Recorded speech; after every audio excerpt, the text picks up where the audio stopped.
And for more showbiz news, normally sa Zoom lang natin siya nakikita. At alam natin na talagang nade-delay ang kanyang audio kasi napindot niya mute. Okay, pero ngayon, para maiwasan yung mga bagay na yan at walang takas, pagdating sa kantahan, ang ating entertainment producer in the flesh, kasama natin, nahahawakan ko ngayon si Tito Von Belenario. Tito Von. Hi, Lourdes. Finally. Hi, Denise. Hello. Finally, nice to see you. Ngayon mo lang nakita si Denise in person?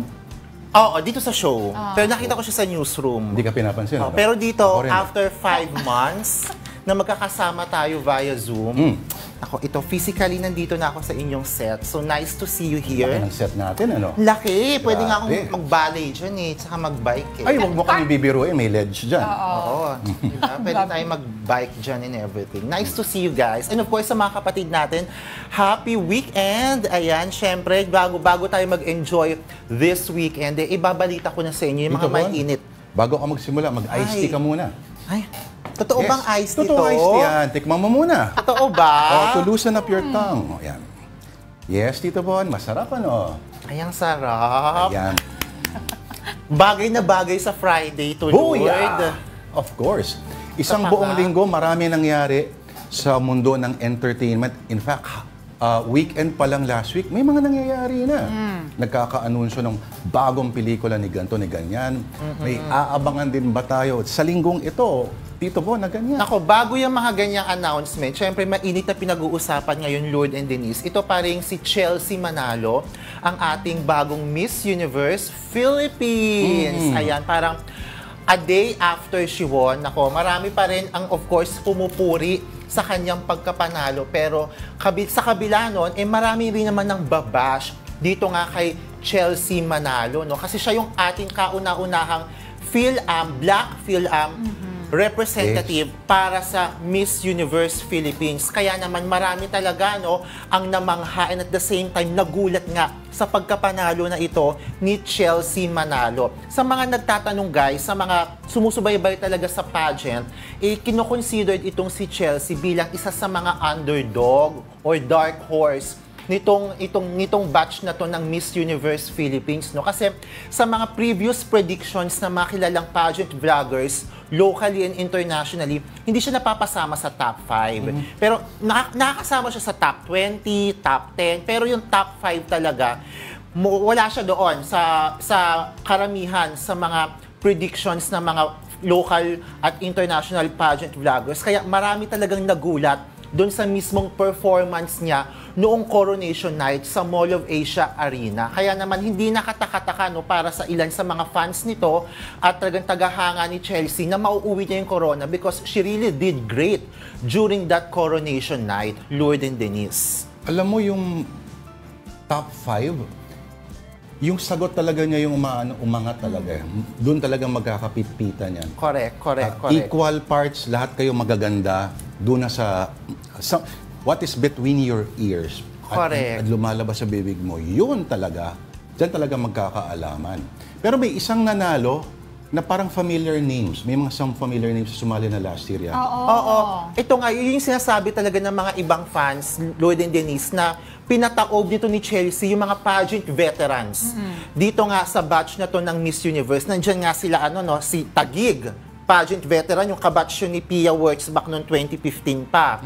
Si Atisa Manalo, of course, former Miss International Philippines na naging runner-up sa Miss International.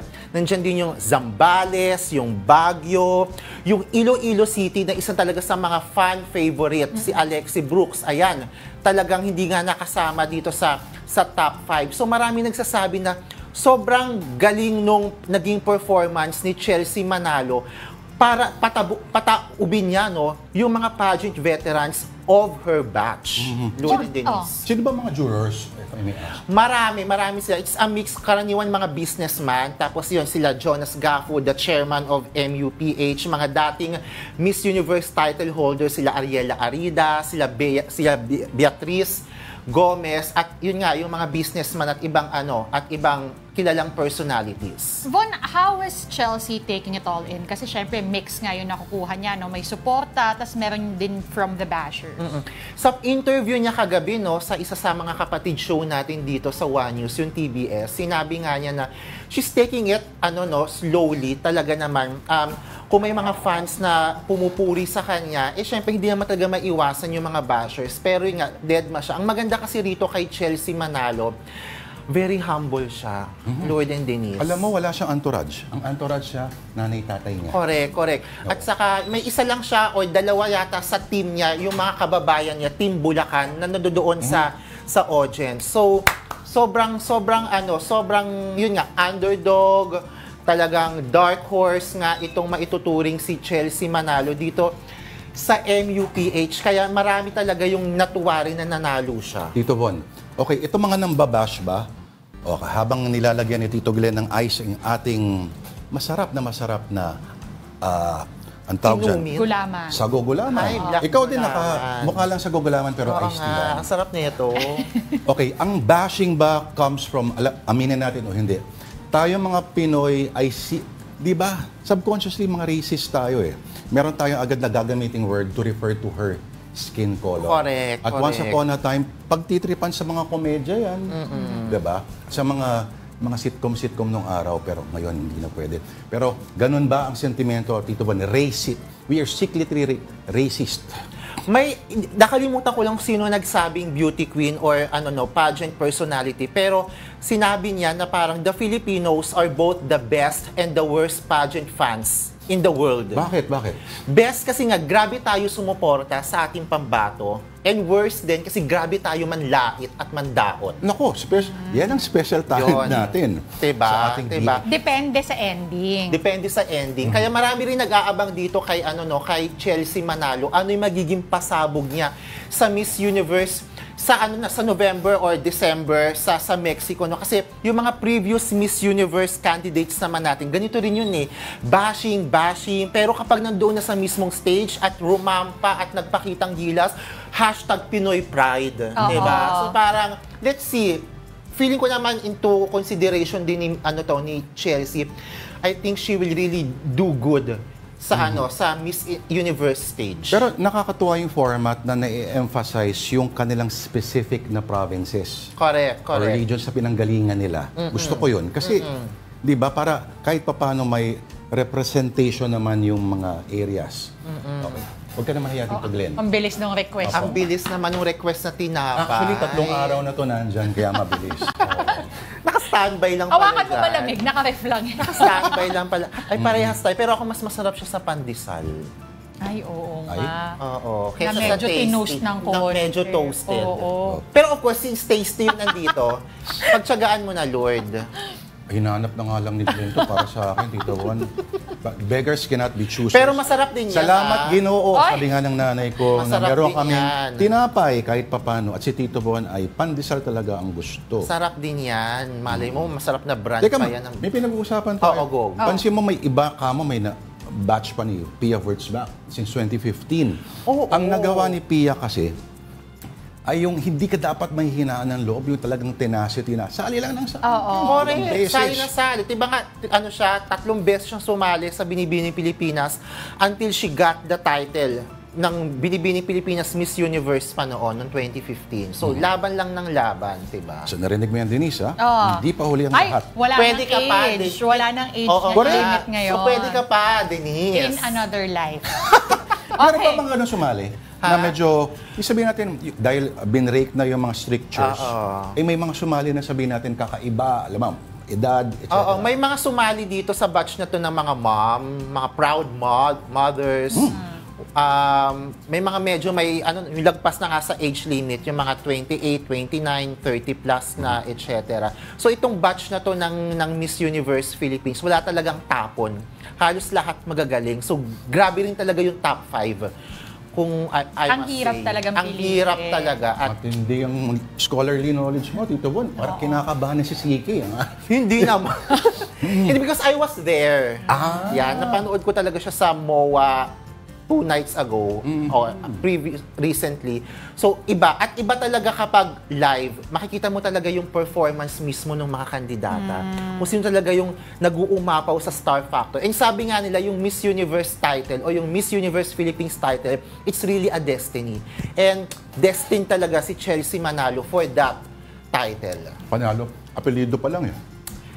Panalong-panalo si Chelsea Manalo. Ayan, okay. Diba? Panalo-panalo, kompleto ang storya mo. Pero Tito Von, Correct. ano naman ang balita kay Miss Kitchi Nadal? O ayan na nga, syempre, no, yung favorite o one of the most iconic OPM alt-rock icons ay talaga naman nagbabalik bansa, no?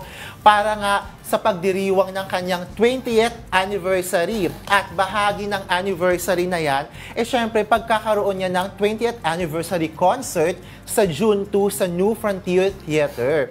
Ayan, syempre, nakakwentuhan natin si Kitchi kahapon, no, sa media con. Yan nga, sa media con niya sa isang church sa Malabon. At sinabi nga niya, natanong natin sa kanya, no, ano ba ang sikreto sa kanyang longevity sa mundo ng OPM at sa mundo ng music industry, no, in general? Kasi itong si Kitchi, naka-base na talaga to ngayon sa Madrid. Kasi may, married na siya, may asawa na siyang Spanish journalist at meron na siyang 2 kids. So, kahit na nasa Madrid siya, pinag-uusapan pa rin talaga yung kanyang karera at kanyang music dito sa Pilipinas. So, sikreto niya, it's really discipline and passion. Siya daw yung tipo ng artist na hindi lang basta-basta naglalabas ng kanta o ng album just for the sake of giving songs. Parang siya kasi it's more on quality over quantity. Yun yung nilalaban ni Kitchi. Kaya naman siguro, minahal din niya yung profession, yung pagkanta, yung songwriting, at the same time, na ibabalik din sa kanya ng fans yung pagmamahal na yun. Na ito nga, Lord and Denise, no, almost sold out na yung concert niya sa June 2 sa New Frontier Theater. Parang ilang seats na lang yata yung available.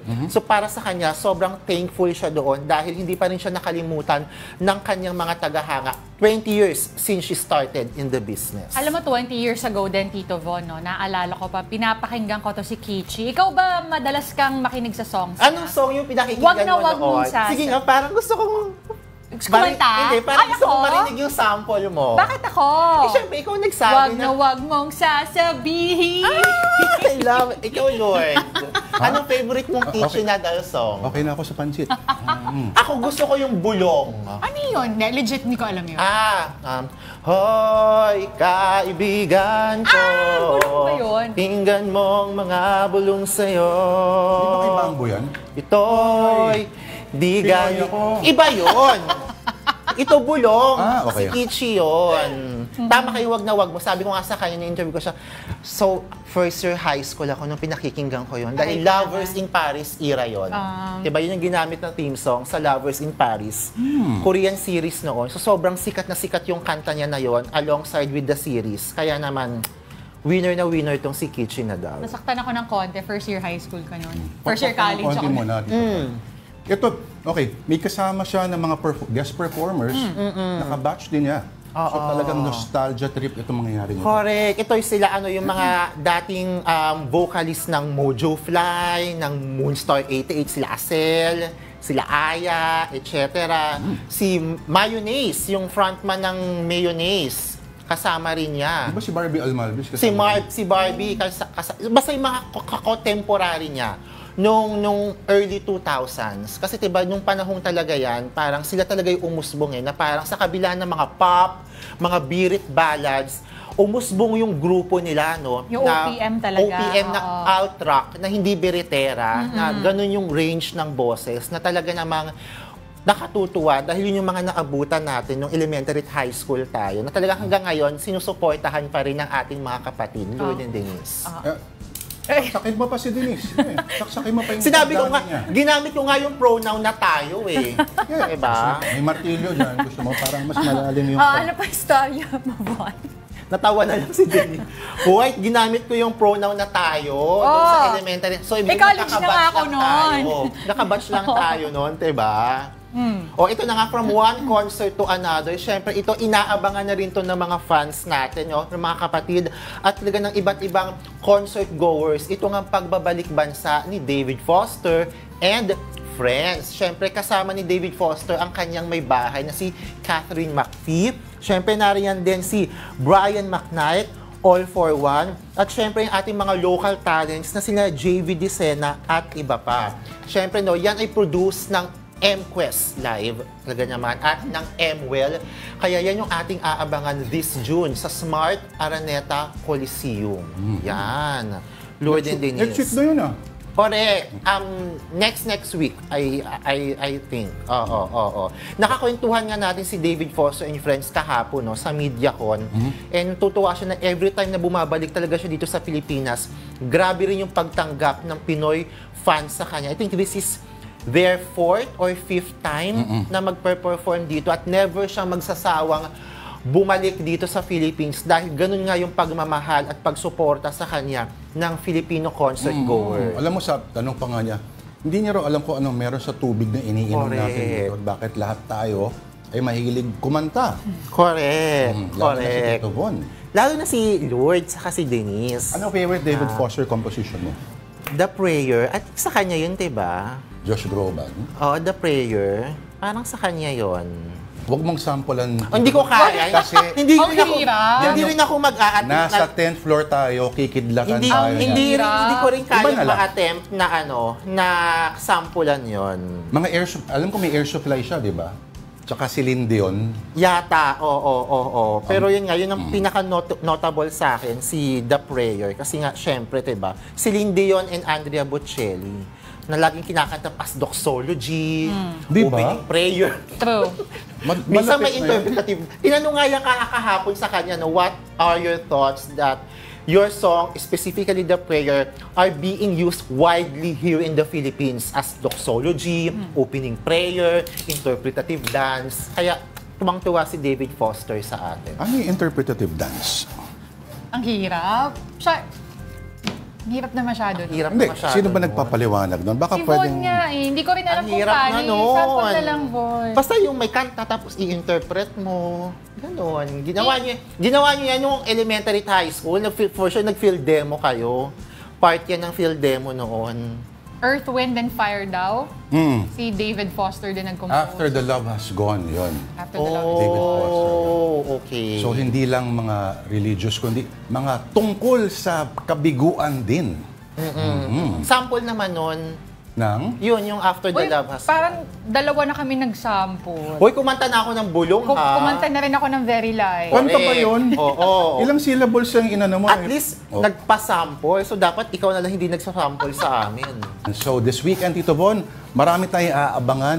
Parang sunod-sunod ang mga concerts dito, no? Oo nga eh. Oo. Ang dami. Yun nga, unang-una na nga dyan, syempre, itong concert na produced by MQ Live at ng M-Well. Ito nga David Foster and Friends, syempre. At yung mga paparating din ng movies, no? I think unang-una na riyan yung Garfield. Na talaga Garfield? Yes. Meron na naman? Meron na naman. Live action ba to? Animation? Animation with live action. Parang mix. Sinong bida? Ang nagboses si Chris Pratt. Oo. Chris Pratt. Ako sinahin nila yung katawan ni Chris Pratt. Pero, boses. gets Tapos ko. nakapalabas, go. Kasi merong parang naughty humor itong si Chris Pratt pag nagsalita. Na bagay sa personality ni Garfield. Siyempre kakapalabas lang din ng Mad Max, yung Furiosa. Ay, maganda daw. Ang ganda, Lord. Talaga. One of the best, ito no joke, one of the best prequels I've seen. And Wow. George Miller never disappoints. Ay, George Miller kasi yan. Ang galing. Pero better than Fury Road kasi medyo maano yung Fury Road, ah. Mataas Hindi ko ang pwedeng standards, i-compare kasi parehas na magaling. At dikit na dikit yung storya, Lloyd. Kasi prequel nga to ni Furiosa, ni Charlize, yung character ni Charlize Theron noong 2015. Naririnig ko lang yung pangalan Charlize Theron. Yung puso ko gumagano. Talaga ba? Ito matutuwa kay Anya Defibrillator. Matutuwa kay Anya Taylor-Joy. Bakit? Wala siyang masyadong Nagubad siya? dialogue. Wala siyang masyadong dialogue. Mata-mata School of Acting. Ay. Tapos, puro grit lang siyang ganun. Wow! Actually, yung Ganon. Queen's Gambit, Oo. minimal lang Magaling yung siya dialogue doon niya. sa Galing Queen's niya nga Gambit. Kala mo maliit lang siya, no? Pero matangkad na babae yun. Maliit na yung mukha niya. Maliit yung mukha. Saka yung isa niyang movie na parang about culinary. I forgot. The Menu. You should watch it. Andun ba siya? Nandun siya. Siya yung bida doon. Siya yung Ay, oo, tama. Nainis ako sa pelikula. Ay, gusto ko siya. Gusto ko siya. O baka nakakainis kasi isang character doon, sobrang foodie. Gusto ko saksakin sa mukha ng ano eh. Marami akong kilalang ganon. Basta magaling si Anya Taylor-Joy doon. Vloggers. Magaling siya doon sa Furiosa, Mata-Mata School of Sige Acting. nga, abangan natin yan. Oo. Pero may gines tayo dito, no? May concert bukas sa Music Museum. Walang iniwang patiket. Walang patiket. Sino bang may concert bukas? Okay lang, Tito Von, at least. At least siguro yung mga presko na pinupuntahan mo, may mga pasample dito. Thank you, Tito Von Belenario, ang ating entertainment producer. Tito Von, happy weekend. Happy Thank you for weekend! today. Sana every week nandito ka live. Pag nandiyan ako sa newsroom, Pwede ka tatawid namin ako ipasundo, dito. Tito Von. Tatawid. Sundo nga ako kanina ni Rewa. Ayun pala eh. After CFM, syempre hanggang alas course. 2 yun eh. So, Of course. run tayo kapag nandito tayo sa office. Pag wala tayo sa field.